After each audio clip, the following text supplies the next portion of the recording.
Ladies and gentlemen, and welcome to show 239 with yours truly, the Hippie Pastor. That would be me. So pleased to be back. As you may have noticed in the title of this show, yes, it's true. It's true, I'm not lying, okay? I'm not a liar by nature. I have slept with 76 different women in my lifetime, okay?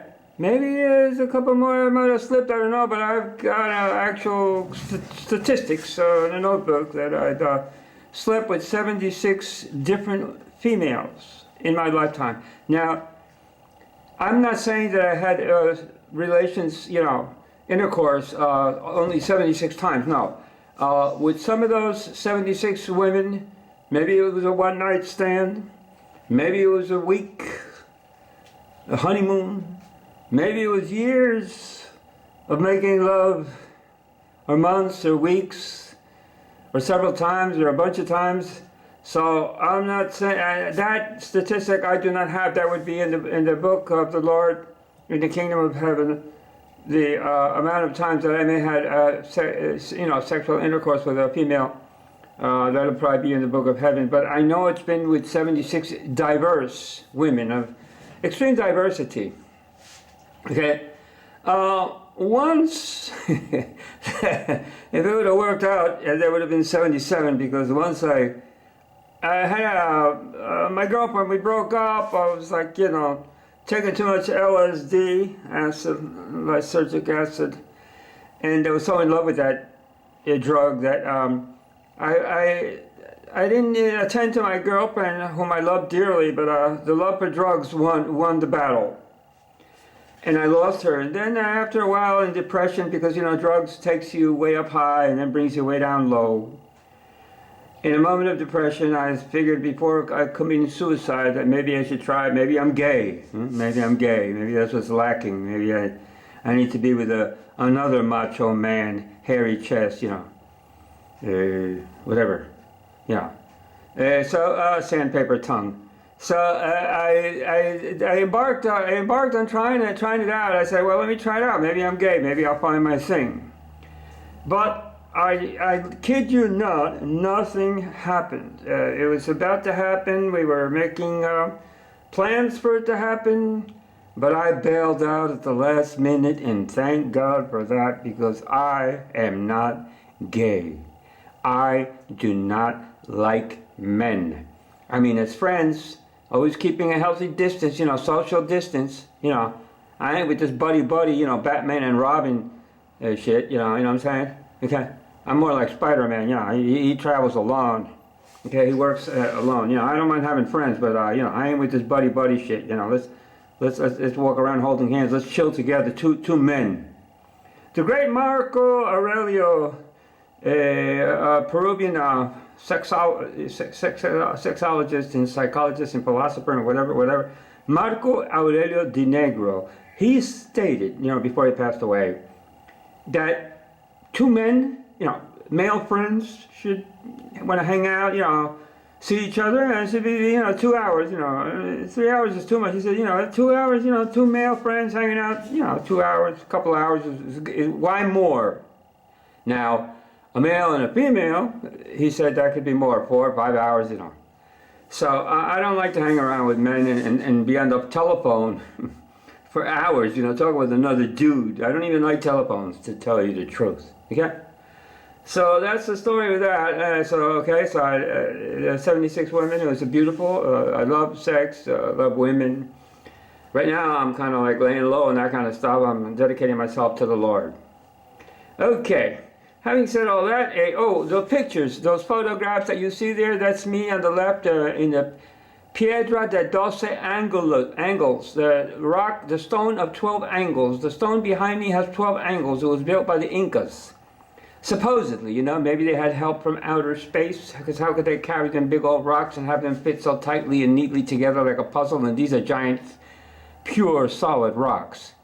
Okay, that's it's in the Cuesta de San Blas in the city of Cusco, the San Blas Street, and that's where that, it's not Machu Picchu, it's right in downtown Cusco, the 12 angles. The stone of 12 angles, that's me, carrying my paperwork, right? getting ready to go to court. And there to the right, to the, that was my left, maybe your right. This is my right, maybe your left.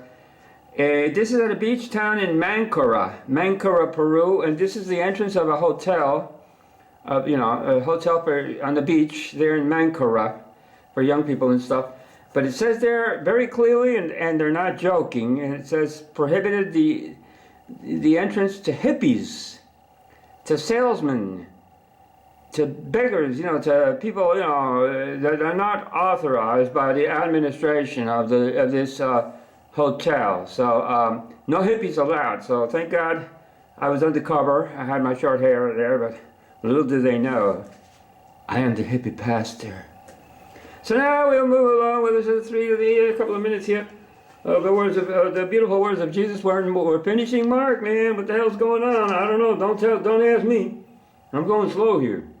So so we're gonna read Mark 14:13, and then mosey on. Continue with the words of Jesus. Only the words of Jesus is what I read. I don't read the in-betweens. I explain to you as we go on. We don't have time for that shit. Okay. So Jesus, he sent two of his disciples, and he told them, "Go to the city, and a man shall meet you carrying a water jug. Follow him. Follow him, right? Wherever he goes, and then tell the Lord of the house, and then when he gets to that house, tell the Lord of that house, the homeowner, where can we spend the supper, the dinner of with my disciples?" They're preparing for the Last Supper, so they were trying to find a place where they could have this meeting, right? I don't know if they knew it was the Last Supper, but they wanted to have a special meeting. It was a special religious holiday over there in Jerusalem, right? And he shall show you a large place that's all ready prepared for us. So they went, and followed Jesus to prepare the place, to get the place ready, to set up the meeting where they were going to have the Last Supper, which maybe they didn't know it was the Last Supper. I don't know. Ask him yourself. Okay. So, all right. So then they went there, right? At nighttime. It was a night dinner. And when they sat at the table while they were eating, Jesus said, "Verily, verily, I say unto you, that one of you that eateth with me is going to betray me." So they started getting all sad and stuff, "Is it me? No, Master, is it me? No, is it me?" They were all like, worried who it could be, right? Jesus answered and said, "It's one of the 12 that dips the bread into the plate. It is true that the Son of Man it is written, he shall be betrayed. But that man that betray him, it would be good for that man not to have ever been born." And while they ate, Jesus took the bread and blessed it, and parted it, he cut it in pieces and said, "Take, eat, this is my body." He told his disciples that the bread was his body, and that they should eat it. Oh God. Right, and then they gave thanks, and then, then he took the cup, right? And he took the cup and did the same thing, he blessed it, and he said, "This is the blood of my new testament, my new pact. That is the blood which will be spilt for many.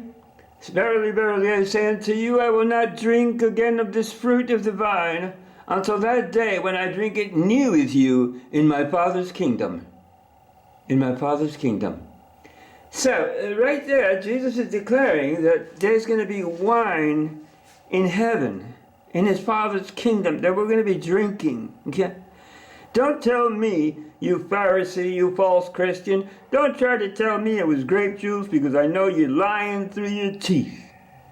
Because if it was grape juice, then why was our Lord criticized for being a wine bibber, a wine drinker, and hanging out with sinners and eating and drinking with publicans and sinners? Why was he criticized for that? for drinking wine? Is this something to be, is grape juice a crime or something?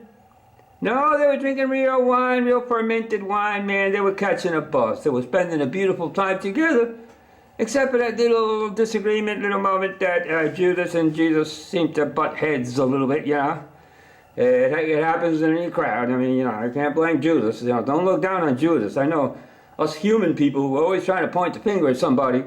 We don't know the entire thing that went, none of us was there. So we don't know exactly all the in-betweens that might have went on to create that atmosphere of, there's a little bit of tension between Jesus and Judas. And don't be telling me that Judas was a complete bad guy. All right? So don't be telling me that. There might have been some mistakes. We're all here to learn. I don't think Judas is in hell. And I don't even think hell exists. How do you like that? Ladies and gents, I'm going for now. I love you with the love that characterizes me personality. Be safe and do it your way.